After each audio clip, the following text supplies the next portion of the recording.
friends, and welcome back to my classroom. C2, home of the cutest little class in town, my kindergarten class, right here at Jack London Elementary School. So today I have a new book pick for you. It's written by Judi Barrett and it's illustrated by Ron Barrett. And this is a classic story called Cloudy with a Chance of Meatballs. Now this book has been around a long time, my friends, way before the movie that came out a few years back. This is the OG right here, and I think you're going to enjoy this. I really loved reading this book when I taught 2nd and 3rd grade, and there's a sequel, which I'll be reading next, called Pickles to Pittsburgh. But first, let's enjoy this one. So we always look on the back, right, to see if there's a sneak peek from the author. So I always tell my students to do that. And it says, the weather is delicious in the town of Chew and Swallow. Get it? Chew and Swallow, but that's the name of the town, Chew and Swallow. Let's enjoy this together.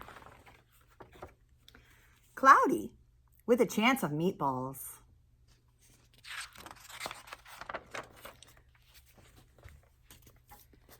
We were all sitting around the kitchen table. It was Saturday morning, pancake morning. Mom was squeezing oranges for juice. Henry and I were betting on how many pancakes we each could eat. And Grandpa was doing the flipping.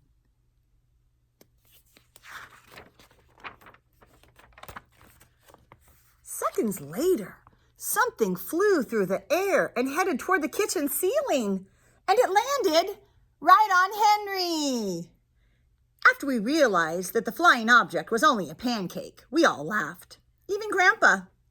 Breakfast continued quite uneventfully.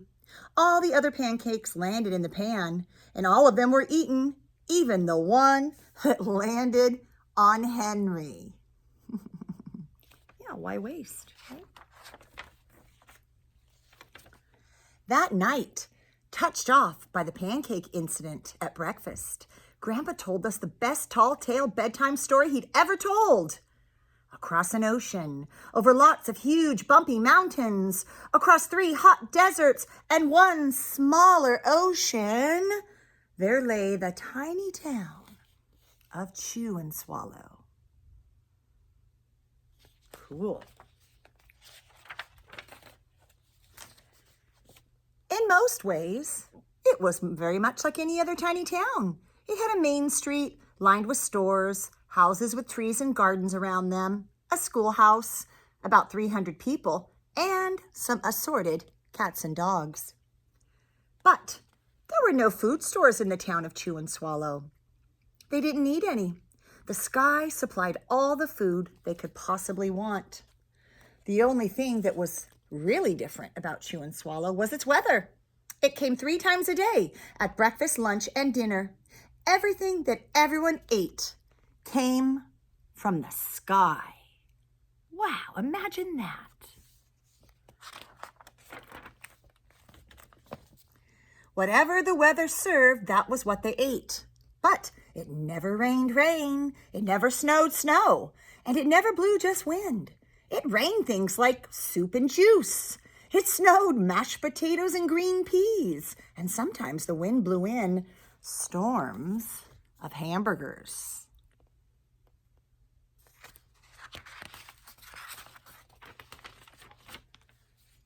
The people could watch the weather report on television in the morning and even hear the prediction for the next day's food. When the townspeople went outside, they carried their plates and cups and glasses, forks, spoons, knives, and napkins with them. And that way, they would always be prepared for any kind of weather. If there were leftovers, and there usually were, the people took them home and put them in their refrigerators in case they got hungry in between meals.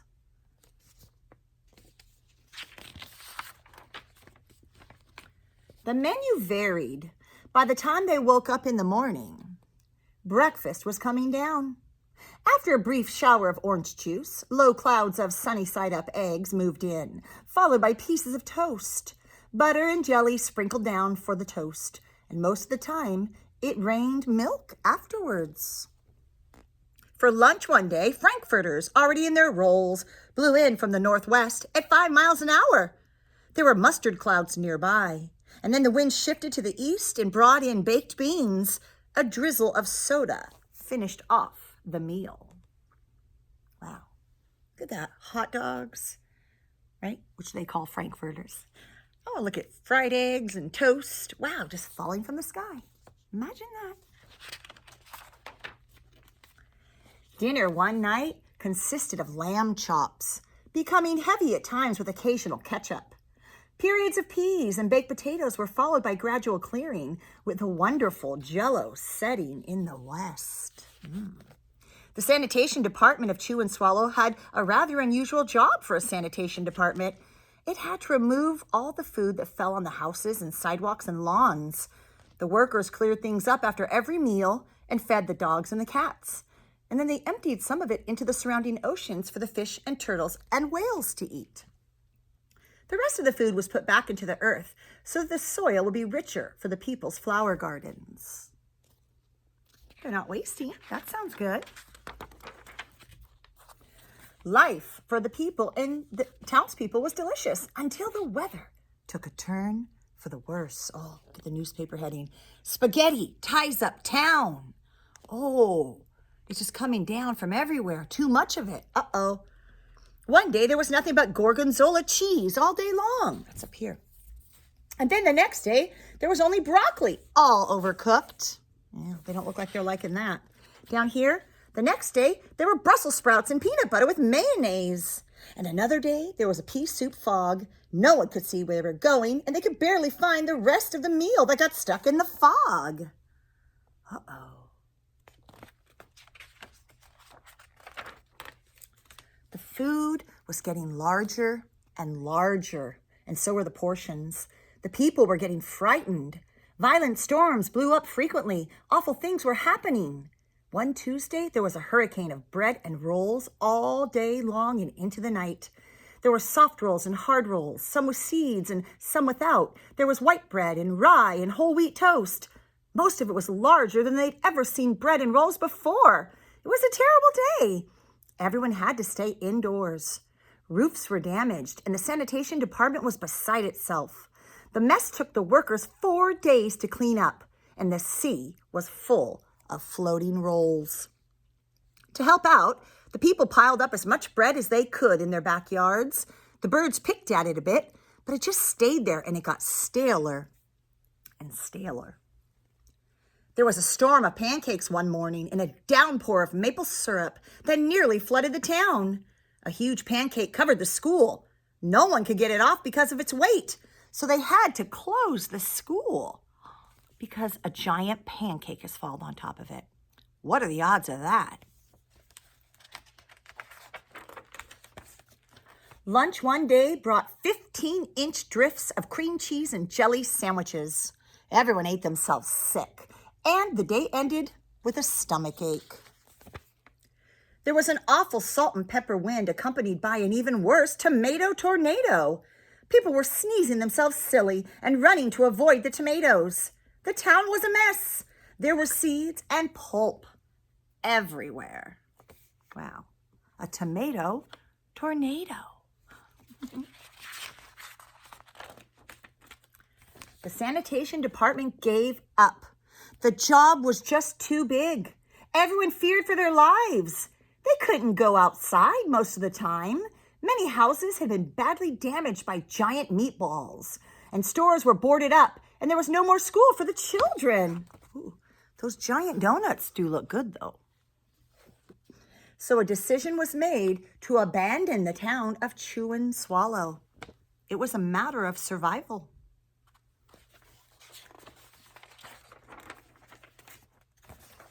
The people glued together giant pieces of stale bread, sandwich style, with peanut butter. Oh, yeah, that's the biggest peanut butter sandwich I've seen. And they took the absolute necessities with them and set sail on their rafts for a new land.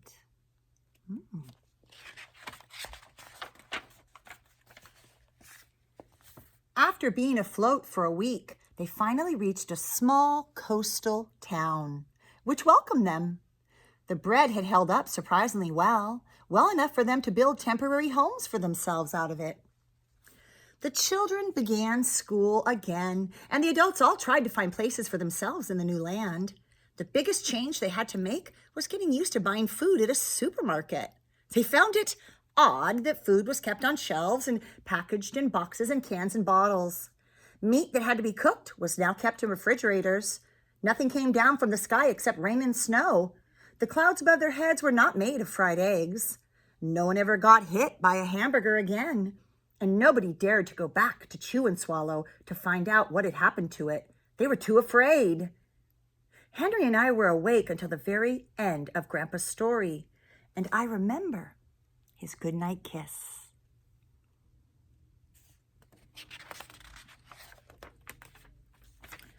The next morning, we woke up to see snow falling outside of our window.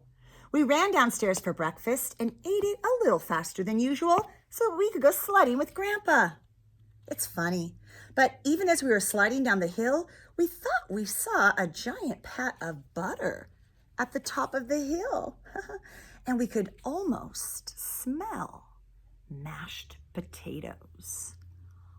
Yes, could you imagine if that was just a giant hill of mashed potatoes topped off with a big pat of butter? The end. Meatballs everywhere. Isn't it fun just to imagine being in a town like Chew and Swallow where it rained your meals 3 times a day? Giant meatballs and donuts and peanut butter sandwiches and fried eggs and hot dogs. Wow, what a creative story. I love that one. Now hang on, I'll be loading up the sequel to this story, written by the same author, of course, next, titled Pickles to Pittsburgh. Stay tuned.